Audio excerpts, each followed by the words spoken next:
Hello and welcome back. In this video, we're going to talk about service and support applications. So the two objectives that fall under this section are to describe the capabilities of case management, for example, case assignment rules and queues, and then also, given a scenario, identify how to automate case management. Now, we're going to dive into these in more detail later on, but as an introductory video, I just wanted to cover what you can expect from this section. So we're going to talk about the service console. We're going to have an overview about cases and the case object. We're then going to talk about case assignment rules, and we're also going to cover email to case and web to case. We'll discuss and set up case auto response rules. We'll set up some support processes, and we'll also talk about escalation rules as well. So let's carry on the quick overview. And first we have the service console. So the service console is just a quicker way for agents to actually work within Salesforce. It allows them to manage multiple records on a single screen, and it just reduces the time that they have to spend scrolling around and clicking different links just to try and navigate to where they need to be.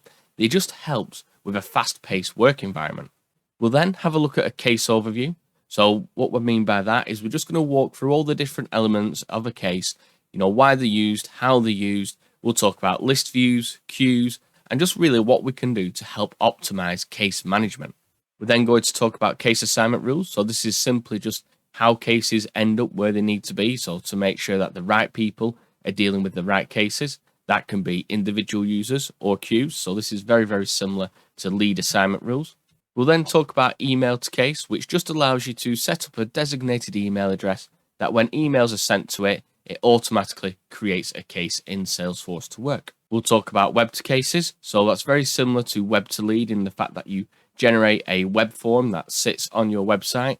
Customers can then fill it in, and that will automatically generate a case for you to start working with. We'll also talk about case auto response rules. So they're just simply automatic replies to a customer when they raise a case. So you've probably experienced this in the past where you may have submitted a customer service issue and automatically you get a response back saying, this is your ticket number, and this is what you can expect from us when we're going to be in touch. We'll then cover support processes. So these are again just used to guide cases through the life cycle, and it ensures that users are really providing the best customer service experience. So they're walking through all those checkpoints that they need to work to. Very similar to sales processes. Then finally, we're going to cover escalation rules, and an escalation rule is simply a rule that automatically reroutes a case and can notify users if the case remains open after a certain period of time. So again, if you imagine that you've submitted a case or a customer service issue, and if someone's not been in touch with you in 24 hours, that needs to be escalated to a manager who now knows to deal with that.